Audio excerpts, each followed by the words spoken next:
Okay, hello lovelies. So this dress kind of started the whole wanting to better my wardrobe. It is a super simple pattern, but it is a reprint pattern and they are no longer producing it.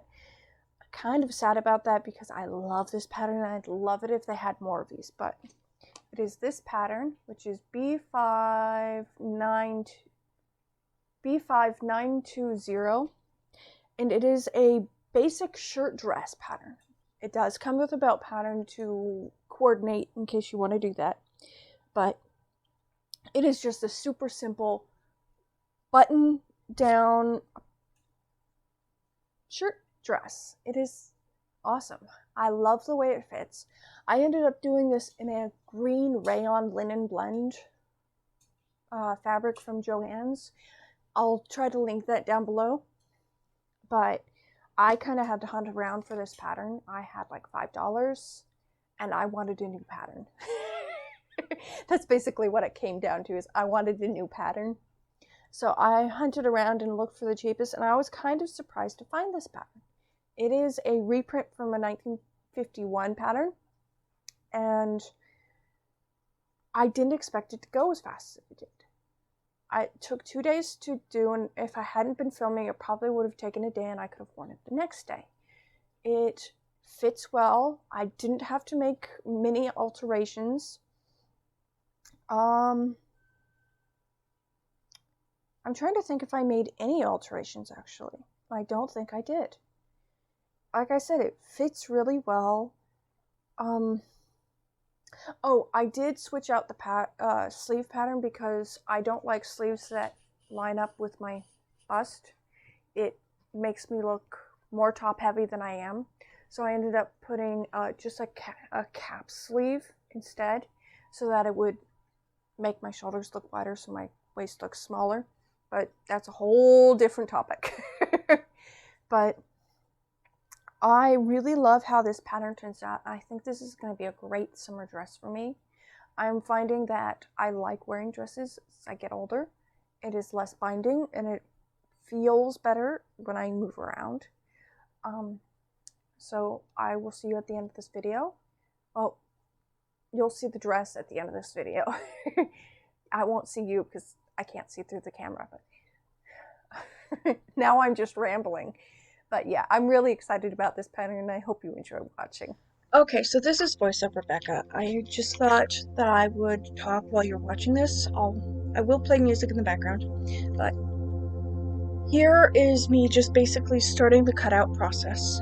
I thought that this time, instead of playing it all and speeding it all super up, I would try and cut it down to show you the steps in which I did things instead. So here I am starting the process by cutting everything out. Again, I did switch out the sleeve pattern to another sleeve I had. I actually ended up with a yard extra of materials because I forgot that this is a 54-inch wide material instead of a 45. So I ended up getting a yard extra, which led me down the whole path of doing everything else. And here I am getting ready to sew up the darts. I still need to figure out a good position for the sewing so that you don't get as many pots on my hand. But first I sewed up the darts, and then I sewed up the side seams and the top shoulder seam, along with before that I had to put in the gathers, but it is what it is. Yes. So here I am putting in the gathers, putting in the darts for the bust, and doing the side and shoulder seam. Yes, I do believe this is me putting in the shoulder seam. Again, I have lovely hands. That's all I can really say. I do need to put new nail polish on. It looks quite chipped, and yes. So at this point, it's been so long that I don't have nail polish on anymore. I need to figure out a color I like and how to keep it from chipping so quickly. Yeah, so here I am sewing up the side seam, and then I just continued on to sew up the shoulder seam and etc. I rather enjoy sewing in itself. I'd love to make things for other people, but we all have our own sense of style, and we all have our own way we like things. So I'm not sure how well that would go down.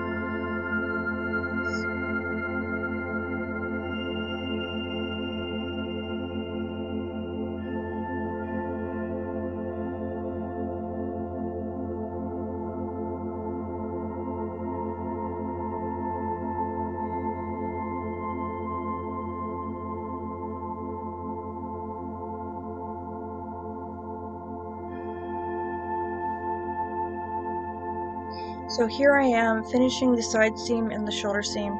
I have already stitched second set of stitches on these seams, 1/4 inch away from the other seam, and now I'm just pinking the edges to keep it from fraying beyond that point. And here I am setting in the actual sleeve itself. I've already gathered the top and sewn both sides together. However, I got so many shots of my hand, I didn't think it was worth including. But here I am setting in the sleeve. While it's not my favorite thing to do, I am getting better at doing it. The key I have found for doing this is go slow and be ready with your seam ripper to rip out any mistakes. It's really just practice and patience and a lot more practice. I still have 2 or 3 spots I always have to rip out and then sew again. And usually it's 2 or 3 times that I have to rip out a section of seaming. Some people do recommend you just hand set your sleeves and sew them in. I don't have the patience for doing that. I usually don't have the patience for setting in hems by hand. But if you've got the patience for that, more power to you. I'm just saying that I don't. I enjoy hand embroidery, but that's kind of an instant gratification type thing.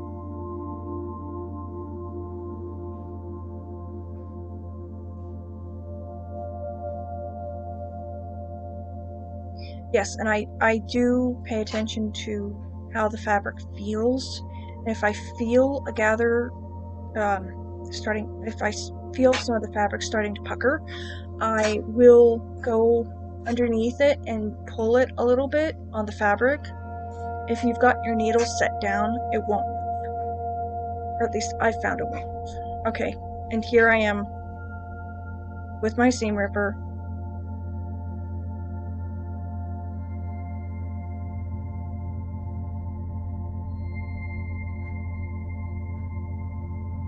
Had to fix my mistake.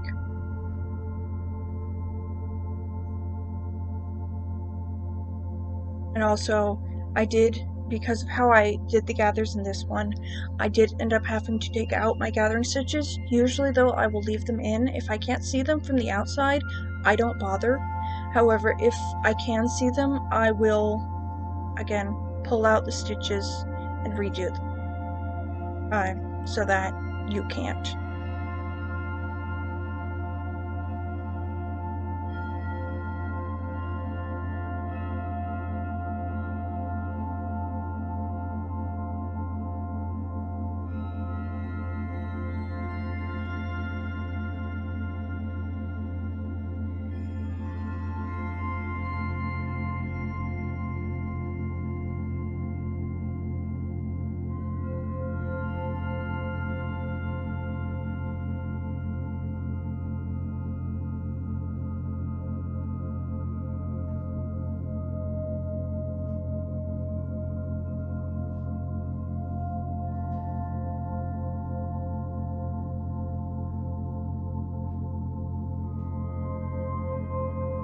Yes, and I'm still trying to set in the sleeves.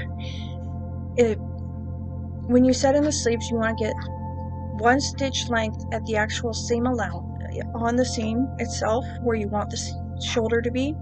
Then you put in the second seam, and then you clip as close to that seam as you can. Here I am just sewing up the side panels for the skirt so that I am not too worried about it.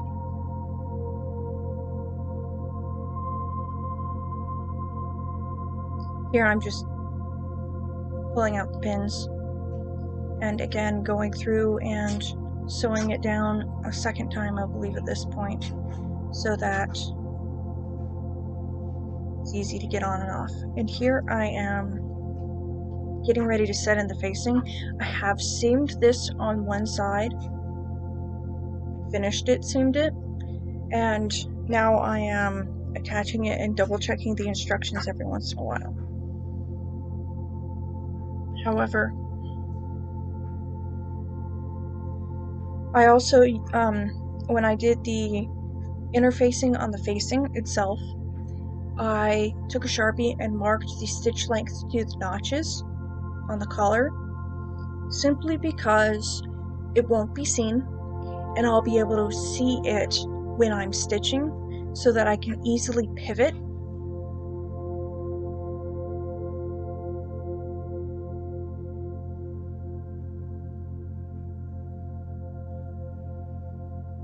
And when I pivot, what I mean when I say pivot is leaving the needle down, lifting the foot up, and spinning the fabric so I can stay on the stitch line.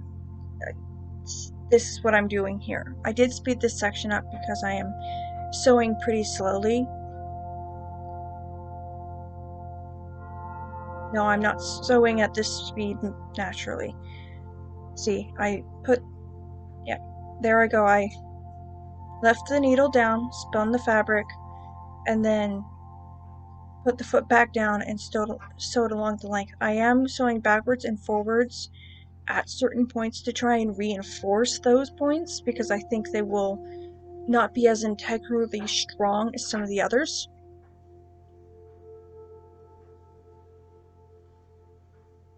Here I am again, pivoting and backwards and forwards, especially at points where you know you're going to have to clip close. I like to do that. I like to backwards and forwards, reinforce that a little bit. I'm using cotton thread with this project.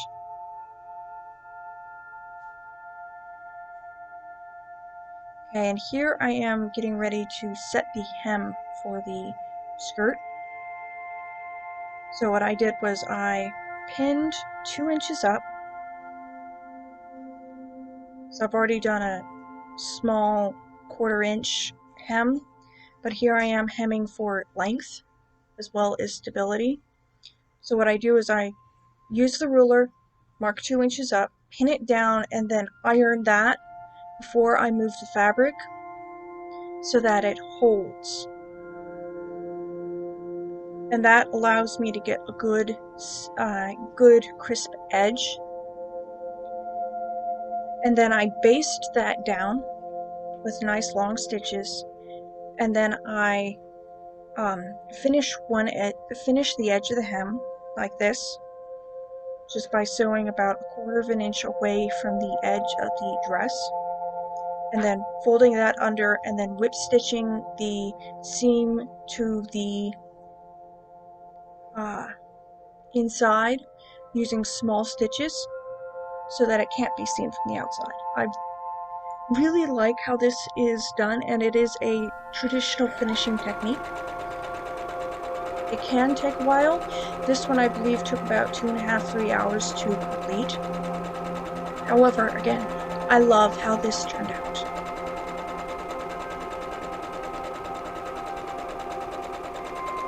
I really should have cut this part down, but I'm still learning how to do these videos, and I'm still learning my style of doing these videos. Everyone has their own style, and mine seems to be I'm still needing to learn quite a bit.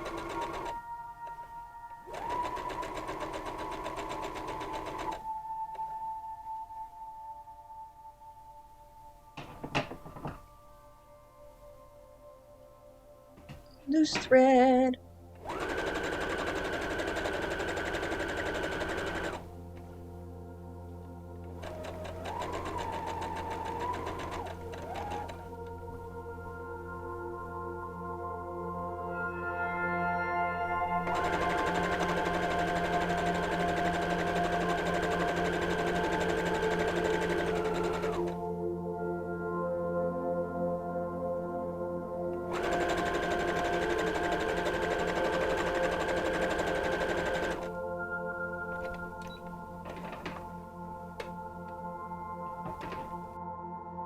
And now I am putting in the buttonholes. Now I love having a buttonhole foot on my machine. It makes it so much quicker. This one had, I think, 7 buttons down the front. And it just makes it so much quicker, and the buttonholes themselves look better. I will say that if you're using a loose weave material or a material you think you will probably fray when you go to cut open the hole, you can use super glue or fabric fray check. So here I am getting ready to cut open my buttons. I want to make sure the holes are big enough, because pulling out buttonholes is not fun.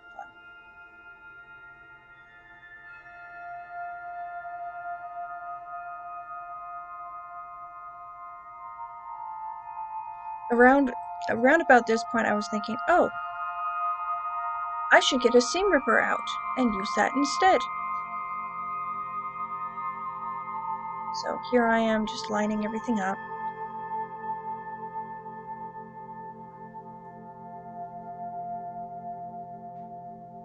Getting a pin and pinning that part in place so that it holds together better, so that I can double check to make sure everything is lining up.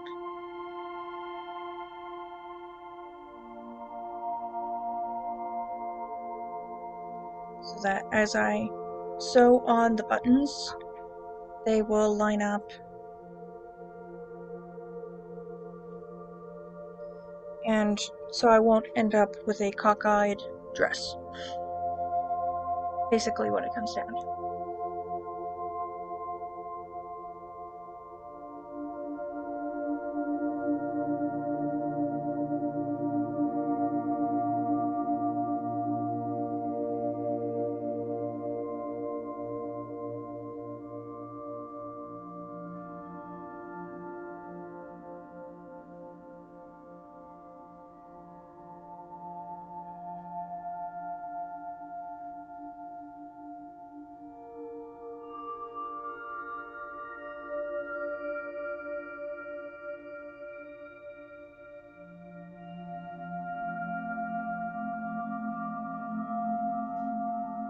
I'm also trying at this point to make sure that the facing is down and well placed when I mark the spot where the button will go, so that I don't accidentally end up pulling it up while I'm sewing down the button.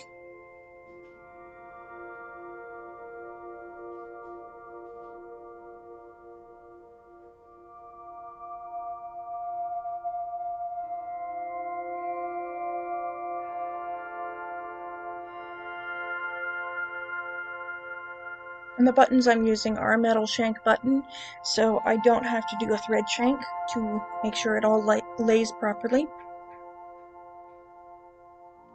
And here I am pinning up the hem so that I get it to lay right. This is kind of the last step I do.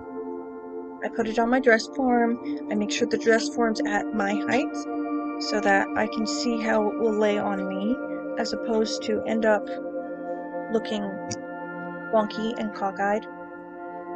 So I can make any dress look cockeyed if I'm not standing in a correct position. Proper posture and all that. So here I'm just pinning up the hem so that it lays right. Now I was doing it was I was